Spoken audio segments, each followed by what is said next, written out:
If you're really the man who commands this base, then explain why your own gate can't prove you belong here.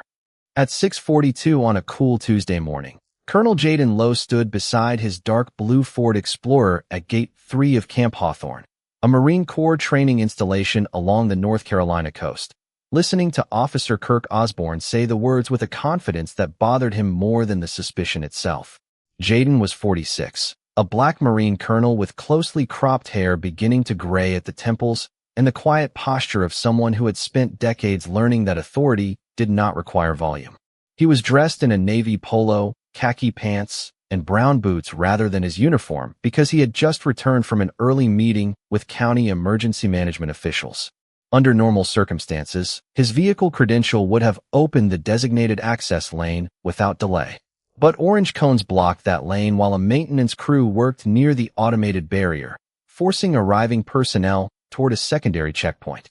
Osborne, a 34-year-old white patrol officer with a gym-fit build and short brown crew-cut hair, had been assigned there under a temporary joint liaison agreement that authorized local officers to assist Marine Gate personnel with traffic control and security screening during a large training exercise.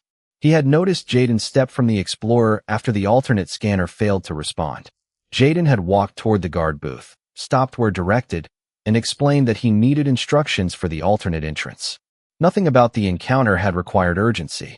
That changed when Osborne asked for identification. Jaden handed him his Department of Defense credential and said evenly, "Colonel Jaden Lowe. I'm the installation commander." Osborne studied the card, then Jaden, then the civilian SUV behind him. "Stay here while I verify that." "Of course," Jaden replied. A young Marine inside the booth entered the credential information into the terminal. Several seconds passed, then several more. No confirmation appeared. The Marine tried again. The screen continued processing without returning a status. Jaden glanced toward the terminal. "The network may be having trouble this morning." Osborne's eyes narrowed slightly. "How would you know that?" "Because there was scheduled systems work overnight." It was a straightforward answer, but Osborne appeared to hear something else in it. Instead of treating the failed lookup as an unresolved technical problem, he began treating it as support for his suspicion. "Do you have another form of identification?" Jaden produced his North Carolina driver's license. The name matched. Osborne examined it, but his posture remained guarded. Inside the booth, the young Marine looked through the glass at Jaden for a second longer than necessary. Recognition flickered across his face. He started to speak. "Officer, I think." Osborne raised one hand. "Let me finish the verification." The Marine stopped. Jaden noticed the exchange. He also noticed something Osborne apparently had not. The access terminal was no longer displaying an error for his credential alone. Its network status indicator had changed from green to amber. "Officer Osborne," Jaden said after reading the nameplate, "call the Base Security Operations Center. They can verify me directly." Osborne returned the driver's license, but kept the military credential. "I'll decide what verification is necessary." Jaden held his gaze without raising his voice. "I'm giving you the fastest way to resolve this. And I'm asking you to remain where you are." "I haven't moved." The answer was calm, factual, and impossible to dispute. Osborne looked back at the terminal, then at the Explorer, as though one of them might finally provide the answer he expected. Neither did. Jaden could see the mistake taking shape in real time. The system had failed to confirm him, but it had not rejected him. Those were two very different things. Osborne was beginning to treat them as the same. Jaden glanced through the booth window at the digital clock mounted above the communications console. 6:46 a.m. His expression tightened almost imperceptibly. There was another reason that amber network indicator concerned him, and it had nothing to do with proving his identity. Osborne stepped closer. "Until I can determine who you are and why you're attempting to enter this installation, I'm detaining you." Jaden looked once more at the clock. It changed to 6:47. Then he looked at Osborne's hand moving toward the handcuffs on his duty belt, and for the first time that morning, Jaden stopped thinking about his own situation. Something inside Camp Hawthorne was happening ahead of schedule. Jaden did not pull away or raise his voice when Osborne told him to place his hands behind his back. He simply complied, keeping his attention on the officer and the guard booth beyond him. Osborne secured the handcuffs, then stepped back and explained that Jaden was being temporarily detained while his identity and authorization to enter the installation were investigated. I understand what you are saying, Jaden replied. Now contact the base security operations center. Osborne's expression hardened. You do not get to direct this investigation. I am not directing your investigation. I am telling you there is another verification channel available. The distinction seemed to irritate Osborne rather than reassure him. He had already decided that Jaden's detailed knowledge of base procedures made the situation more suspicious, not less. The young Marine inside the booth, Lance Corporal Lindsay Mills, glanced again at Jaden and then toward Osborne. Officer Osborne, I believe I have seen him at headquarters. Osborne turned slightly. Do you know him personally? Mills hesitated. No, sir. I have seen Colonel Lowe at command briefings, but I have never spoken with him. That should have been useful corroboration. Instead, Osborne treated the uncertainty as another reason to continue. Then let us verify it properly. Jaden studied him for a moment. That is exactly what I have been asking you to do. Osborne reached for his radio and requested an identity check through the local dispatch channel. The dispatcher acknowledged the request, but Jaden knew that a civilian database would confirm little more than his driver's license information. It would not establish his command status at Camp Hawthorne. He looked toward the booth again. The amber network indicator was still illuminated. Then the internal telephone rang once and stopped. Mills picked up the receiver anyway. There was no dial tone. Sir, he said, turning toward the communications panel. The internal line just dropped. Osborne looked over. Try again. Mills did. Nothing. Jaden's eyes moved immediately to the clock. 6:47 a.m. Check the operations channel, he said. Osborne faced him. Colonel or not, you need to stop giving instructions. Jaden remained composed. Then consider it information. If the internal line and credential network failed at the same time, this may no longer be an identification problem. For the first time, Osborne did not answer immediately. Mills switched the radio to the designated base operations frequency. Static filled the booth for several seconds before a clipped transmission broke through. Gate stations, stand by for security condition update. Osborne's attention snapped toward the radio. Jaden's did not. He was watching the clock. That was when Osborne noticed something that unsettled him. Jaden was not acting like a man worried about being exposed. He was acting like a man waiting for something. Osborne stepped closer. What happens at 6:48? Jaden looked directly at him. I do not know yet. That is why you need your supervisor here. The answer landed differently than Osborne expected. Before he could respond, the credential terminal went dark for 2 seconds, restarted, and displayed a network isolation notice. Mills stared at the screen. It is not just his card. The entire authentication system is offline. Osborne looked down at the military credential still in his hand. The central assumption behind the detention had just weakened considerably. Jaden spoke quietly. Call Major Vanessa Silva through the emergency channel. She is the deputy security officer. Osborne finally asked the question he should have asked earlier. Why her? Jaden glanced at the clock as the final seconds changed. Because if operations has gone isolated, she needs to know what is happening at this gate. Then the radio sounded again. All stations, security condition change. Stand by. Outside, a military vehicle approaching from inside the installation slowed unexpectedly and stopped well short of Gate 3. A second vehicle behind it did the same. Mills looked through the glass. Something is happening inside. Osborne turned toward Jaden, but Jaden was already focused beyond him. The clock changed to 6:48. A deep mechanical sound rose from beneath the roadway as reinforced vehicle barriers began lifting into position across the entrance lanes. Warning lights activated along the checkpoint, and the main gate started closing under automated security protocol.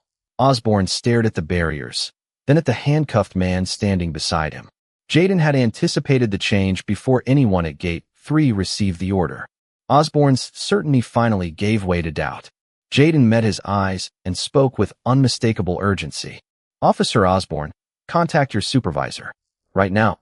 For several seconds, Osborne said nothing. The rising barriers had transformed Gate 3 from an ordinary morning checkpoint into a sealed access point, and every indicator around him now suggested that Jaden had understood the situation before anyone else there. Osborne moved to the booth and called his patrol supervisor over the radio, but heavy traffic on the shared channel delayed a response.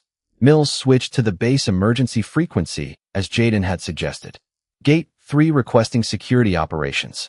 Gate 3 requesting security operations. Static answered. Osborne glanced through the window. The 2 military vehicles that had stopped inside the installation remained roughly 60 yards from the barrier. Their drivers stayed with their vehicles, apparently following lockdown procedure rather than approaching the checkpoint. Outside the gate, morning traffic began stacking up along the access road as electronic signs instructed arriving personnel to stop and await directions. What exactly did you know was going to happen? Osborne asked. Jaden stood where he had been placed, his voice controlled. I knew there was scheduled security activity this morning. This is not the schedule I was given. What kind of activity? An installation readiness exercise. Osborne immediately seized on the answer. So the gate locking could simply be part of the exercise. It could, Jaden said. But the exercise was scheduled to begin at 7 o'clock. Osborne checked his watch. It was 6:49.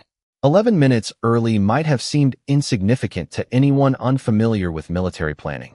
But Jaden knew coordinated security exercises were not casually advanced without notification. More troubling was the network isolation. The exercise plan he had reviewed the previous afternoon did not call for the credential system to disappear before the first announcement. Mills finally received a transmission.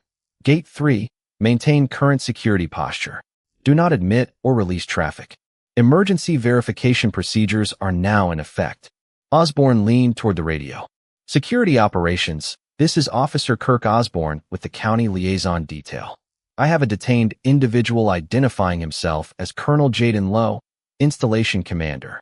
Electronic verification is unavailable. Request identity confirmation. Silence followed. Then the radio operator replied, Gate 3, hold your position. Do not transfer the individual. Command verification pending. Osborne looked toward Jaden. It was not confirmation, but it was not rejection either. More importantly, security operations had repeated Jaden's name without asking Osborne to spell it. Osborne seemed to notice the same thing. Jaden watched that realization cross his face, but said nothing. A moment later, Osborne's patrol supervisor answered on the civilian channel and asked for a status report. Osborne explained that he had detained a man claiming to command the installation after the access system failed to verify his military credential. What other indicators did you have? The supervisor asked. Osborne paused. He approached from a civilian vehicle near a restricted access lane, and his credential could not be confirmed. Was the credential rejected? No. The system did not return a result. Another pause followed. Any threatening behavior, attempt to flee, or refusal to identify himself? No. Osborne's confidence visibly shifted. The questions were separating what he had actually observed from what he had assumed. Before the supervisor could continue, Mills raised a hand. Officer Osborne, emergency channel. A woman's voice came through clearly this time. Gate 3, this is Major Vanessa Silva. Confirm the status of Colonel Lowe. Osborne stepped toward the console. Major, his identity has not been electronically verified. He is currently detained, pending confirmation. There was a brief silence. Detained how? Silva asked. Osborne looked through the booth window at Jaden. He is in handcuffs. Mills lowered his eyes. Jaden remained still. When Silva responded, her voice was controlled, but the pace had changed. Do not move him from Gate 3. Do not transport him anywhere. I am coming to your location. Osborne acknowledged the instruction. The channel went quiet. He stepped back outside and faced Jaden. Why would the deputy security officer come personally if this is only an identification issue? Jaden answered without satisfaction or anger. That is a question you should have asked before you decided what the failed system meant. Osborne started to reply, but a new alert appeared on the booth terminal. Mills read it aloud. Security Operations has classified the network outage as an installation-wide credential anomaly. Osborne stared at the message. The scanner had never failed because Jaden's identification was suspicious. Every credential at Camp Hawthorne had become unverifiable at the same time. Then a security vehicle appeared beyond the inner checkpoint and headed toward Gate 3. Mills recognized it immediately.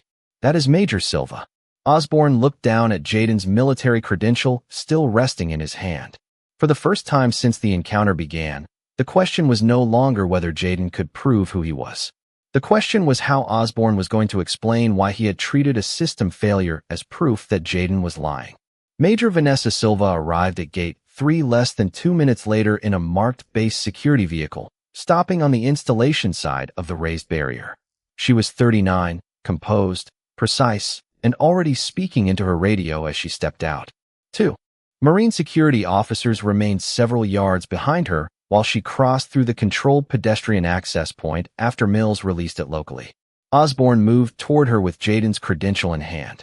"Major Silva, I can explain the detention." Silva did not answer immediately. Her attention went first to Jaden. She took in the civilian clothes, the Ford Explorer, and then the handcuffs. "Colonel Lowe," she said. Osborne's expression changed. There was no dramatic announcement and no need for one. Silva had addressed Jaden by rank without asking for identification. Jaden gave a small nod. "Major." Osborne looked from one officer to the other. "You know him?" Silva turned to Osborne. "Yes. Colonel Lowe is the commanding officer of Camp Hawthorne." Mills exhaled quietly inside the booth. Osborne stared at the military credential in his hand as if it had become a different object. "The system would not verify him." "The system would not verify anyone," Silva replied. Security operations isolated the credential network at 6:47 after detecting an authentication anomaly during overnight maintenance. Osborne looked toward the terminal. Then the lockdown was because Colonel Lowe was detained? No. Silva corrected him immediately. The lockdown has nothing to do with this detention. That distinction changed the entire situation. The barriers had not risen because someone important had been arrested. They had risen because the base had independently shifted into a protective security posture while technicians determined why the credential network was producing inconsistent authentication data. Jaden had known something was wrong because the timing and network behavior did not match the readiness exercise scheduled for 7 o'clock. Osborne had mistaken that knowledge for evidence against him. Silva looked toward Jaden. "Sir, security operations reports no confirmed intrusion. The current assessment is a system integrity issue, but they are keeping the network isolated until they complete verification." "Good," Jaden said. "Keep the gates controlled until they are certain." Osborne blinked at him. Jaden was still in handcuffs, yet his first instruction concerned the installation rather than himself. Silva then looked at Osborne. "Remove the restraints." Osborne hesitated only long enough to understand the significance of the moment, then followed the instruction. Jaden brought his hands forward and adjusted the cuff of his polo sleeve. He did not demand an apology. He did not ask for Osborne's badge. Instead, he turned toward Mills. "Is traffic being redirected from the outer approach?" Mills checked the status display. "Yes, sir. County units are diverting arrivals to the holding area approximately half a mile east." "Good." Jaden looked at Silva. "What time did operations first flag the anomaly?" 6:46 and 38 seconds. Jaden's gaze shifted briefly toward Osborne. That meant the network problem had been identified before Osborne completed the detention. The information had simply not reached Gate 3 in time. Osborne appeared to reach for that fact as an explanation. "Colonel, if I had received that alert sooner, this would have gone differently." Jaden considered the statement. Maybe. The single word unsettled Osborne more than an accusation would have. "The system failure explains why you could not confirm my credential," Jaden continued. "It does not explain everything that happened after that." Osborne started to respond.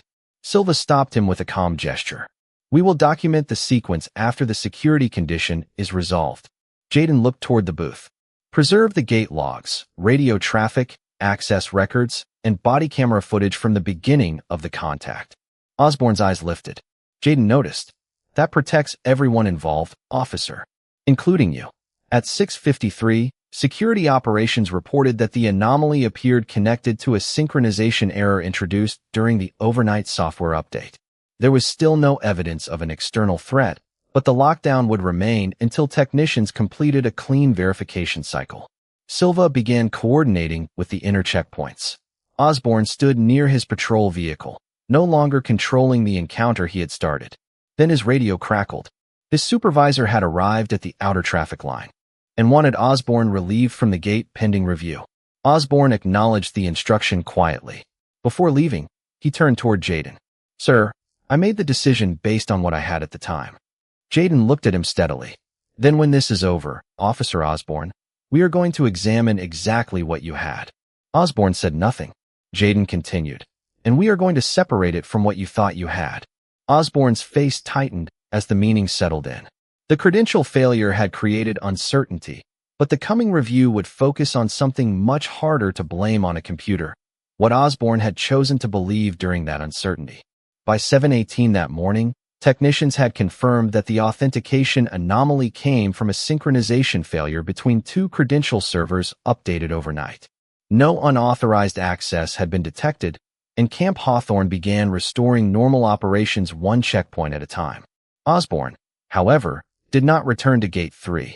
His supervisor directed him to a small liaison office near the Visitor Control Center, where he was instructed to preserve his notes and body camera recording and wait for a formal review. Jaden spent the next hour in the Security Operations Center with Silva, overseeing the return to normal access procedures. He never mentioned Osborne until Silva placed a preliminary incident summary beside him. "There is something you should see," she said. The report contained timestamps from the gate terminal, radio traffic, and Mills's written account. Jaden read each entry carefully. At 6:43, he had presented his military credential. At 6:44, the terminal failed to return a result. At 6:45, Mills told Osborne he believed he recognized Jaden from command briefings. At 6:46, Jaden requested direct verification through security operations. Seconds later, the network anomaly was detected. Osborne had ordered the detention after all of those things had already occurred. Silva tapped the page. The failed scanner explains the uncertainty. It does not explain why the available alternatives were dismissed. Jaden leaned back. Has Osborne made a statement? Only a preliminary one. He says he believed the combination of civilian clothing, a civilian vehicle, proximity to a restricted lane, and an unverifiable credential justified additional caution. Jaden looked toward her. Additional caution is not the question. Silva understood immediately. The question is why caution became detention. Jaden nodded. Later that morning, once the base returned to normal security posture, a preliminary joint review began with representatives from base security and Osborne's department. Osborne sat across from his supervisor while Silva presented the timeline. Jaden attended as the person directly involved, but he allowed the reviewers to lead. Osborne explained that the situation had seemed unusual from the beginning. One reviewer asked him to define unusual. Osborne mentioned Jaden's civilian clothing. Silva noted that civilian clothing was common among personnel entering Camp Hawthorne for meetings, leave, contractor work, and administrative duties. Osborne mentioned the Ford Explorer. His supervisor pointed out that nothing about the vehicle had generated an alert.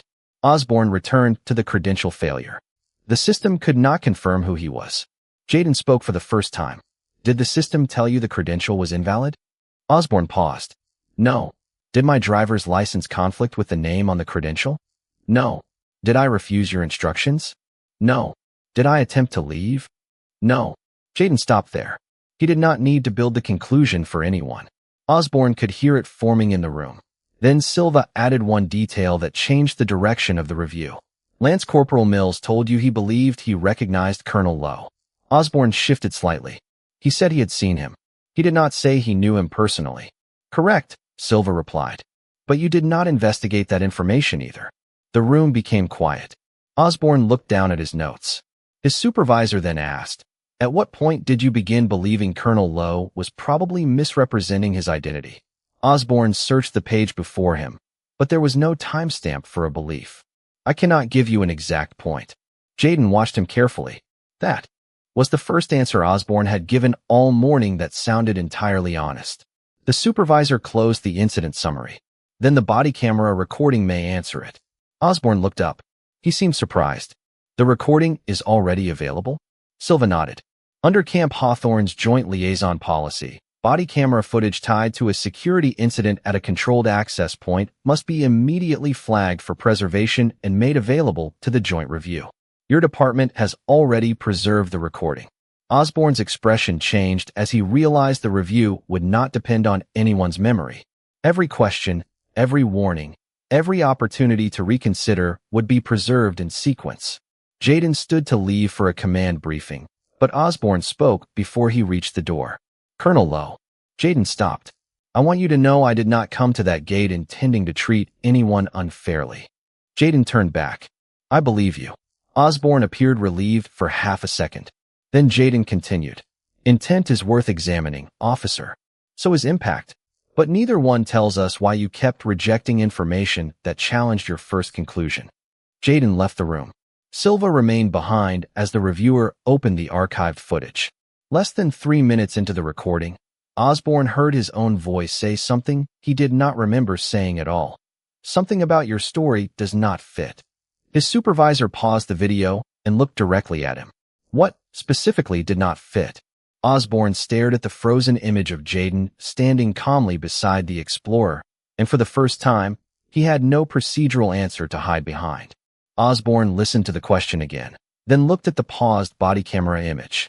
Jaden was standing exactly where he had been instructed to stand, his military credential already in Osborne's hand, his Ford Explorer parked behind him with no alert attached to its license plate. I do not know, Osborne finally said. His supervisor did not let the answer end the discussion. Then let us keep watching. The recording resumed. They heard Jaden explain the overnight system's work. They heard Osborne ask how he knew about it. They heard Mills say he believed he had seen Jaden at command briefings. They heard Jaden request direct verification through security operations. None of those moments proved Jaden's identity by themselves, but together they should have widened the investigation rather than narrowed it. Instead, Osborne's language became progressively more certain while the evidence remained unresolved. When the footage reached the detention, the reviewer paused it again. What new information did you receive between the failed credential lookup and this decision? Osborne studied his notes. There was nothing. No new information. Then what changed? Osborne took several seconds before answering. My interpretation of what I already had. The admission changed the room. It was no longer possible to describe the incident as a simple consequence of defective equipment. The equipment had created uncertainty. Osborne had supplied the conclusion. Later that afternoon, Silva found Jaden in his office reviewing the final report on the network failure. Osborne's department has removed him from liaison duty pending its internal process, she said. They are asking whether you want to submit a recommendation. Jaden closed the report. A recommendation for what? Discipline. Reassignment. Whatever you believe is appropriate from the installation's perspective. Jaden walked to the window overlooking an administrative courtyard where personnel were moving through an otherwise ordinary workday. If I recommend termination, what happens next? Silva considered the question. His department decides whether the facts support it. And if they terminate him, what does everyone learn? That the detention had consequences. Jaden nodded. They should learn that. But they may also learn something easier. They may decide Osborne was simply one bad officer, remove him, and declare the process fixed. Silva studied him. You think the process failed too? I think the process had no clear answer for what officers should do when electronic verification disappears, but the person in front of them remains cooperative and provides multiple ways to confirm identity. Jaden paused. Osborne made the wrong decision. I am not interested in pretending otherwise. But replacing Osborne without examining that gap leaves the next officer standing at the same gate with the same uncertainty. Silva asked, what are you proposing? Jaden turned from the window. A joint procedural review. Base security, the county liaison unit, credential management, and training staff. Build a secondary verification protocol that does not depend on one database. Then use this incident as a case study. Silva raised an eyebrow. With Osborne involved. If his department permits it. You want the officer who detained you sitting in the room? I want the person who made the decision explaining how he reached it. Otherwise, we will design a solution around what we imagine happened. 2 days later, Osborne's department agreed. His disciplinary review would continue independently, but he would participate in the procedural session. When Osborne entered the conference room at Camp Hawthorne, he carried a folder thicker than anyone expected. Jaden was already seated beside Silva. Osborne took the chair across from them and placed the folder on the table. I listened to the entire recording 4 times, he said. Then I made a transcript. Silva glanced at Jaden. Osborne opened the folder.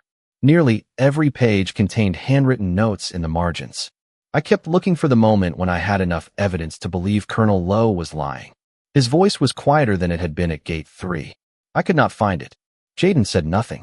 Osborne turned several pages until he reached a highlighted sentence. But I found the moment when I started acting as though I already knew. He slid the transcript across the table. Jaden read the line. Something about your story does not fit. Osborne looked directly at him. I said that sentence before the internal phone went down, before the network isolation notice appeared, and before anything happened that increased the security concern. Silva leaned forward. Then what were you reacting to? Osborne looked at the transcript again. For several seconds, he did not answer. When he finally did, there was no procedure left to blame. That is what I came here to figure out. Jaden closed the folder and looked around the table. Then that is where we start.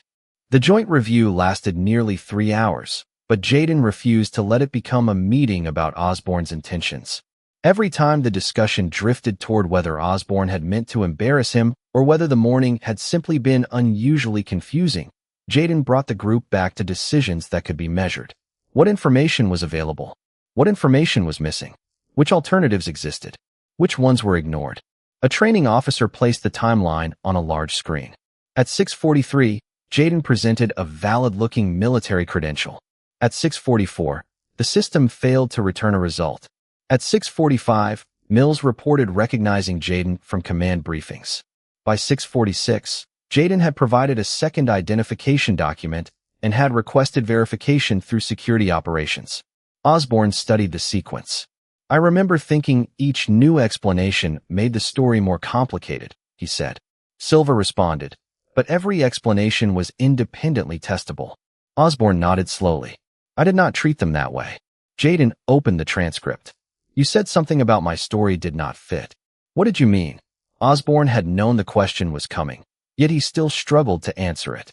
You did not look the way I expected the commanding officer to look when you stepped out of that vehicle. No one interrupted. Osborne continued. Civilian clothes. Civilian vehicle. No escort. Then you said you commanded the installation. I thought the claim was too convenient. Jaden asked. Was any of that evidence of an offense? No. Was any of it inconsistent with base policy? Osborne looked toward the training officer, then back at Jaden. No.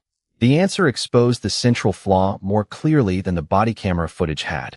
Osborne had not discovered a contradiction. He had compared Jaden to an image in his own mind and treated the difference as suspicious. Silva asked the next question carefully. Would you have interpreted the same details the same way with every person who approached that gate? Osborne went silent. The room waited. Finally, he said, I cannot honestly say that I would have. And I cannot pretend Colonel Lowe being black had nothing to do with the picture I had already formed in my head. Jaden did not react, but the admission changed the atmosphere. Osborne was no longer discussing an abstract procedural error. He was acknowledging that race had influenced his assumptions about who looked believable in a position of authority. The training officer marked the statement for inclusion in the case review, then shifted the conversation toward solutions. The group designed a proposed secondary verification sequence for future network failures, confirm government-issued identification, check vehicle and access records where available, contact the person's claimed office or sponsor through an independent directory, seek corroboration from authorized personnel, and distinguish an unresolved identity from an affirmative security threat. Nothing in the procedure prevented officers from acting when genuine warning signs existed. It simply required them to identify those warning signs instead of substituting instinct for evidence. Near the end of the meeting, Osborne turned toward Jaden. Colonel, there is something I have been thinking about since the review. Jaden waited. If you had been wearing your uniform, I probably would have handled it differently. Jaden nodded once. I know. Osborne seemed surprised by the certainty. That is part of what bothers me. It should, Jaden replied. Because my uniform would not have made my driver's license more valid. My rank would not have changed the facts you had. It only would have changed what you assumed about me. Osborne looked down at the transcript. I owe you an apology. You do, Jaden said, without hostility. But I want you to answer something before you give it. Osborne looked up. Jaden leaned forward slightly. What if I had not been a colonel? The room became completely still. What if I had been a civilian mechanic, a contractor, or a father arriving for a meeting? Someone without a command office full of people who could confirm his name. Would this review be happening? Osborne opened his mouth, then stopped. He could not promise that it would. Jaden let the silence stand before continuing. That is the problem I care about fixing. The training officer gathered the proposed protocol, believing the meeting had reached its conclusion. Jaden stopped him. Add one more requirement. Everyone looked back. Training, Silva asked, for gate personnel? Jaden shook his head. For everyone authorized to make detention decisions during access failures. Then he looked directly at Osborne. And I want this incident taught as the first case. Osborne absorbed the request. Jaden continued. Not with your name removed. Silva studied him.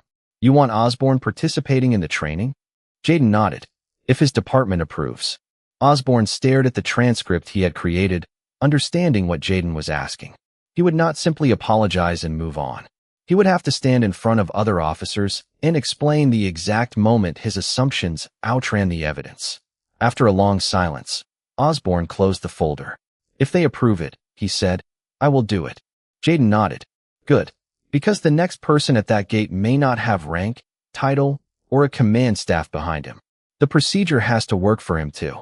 3 months later, the morning traffic at Camp Hawthorne moved through Gate 3 with little indication that anything unusual had ever happened there. The most important change was almost invisible. When an electronic credential could not be verified, gate personnel no longer faced a false choice between accepting it immediately or treating its holder as a threat.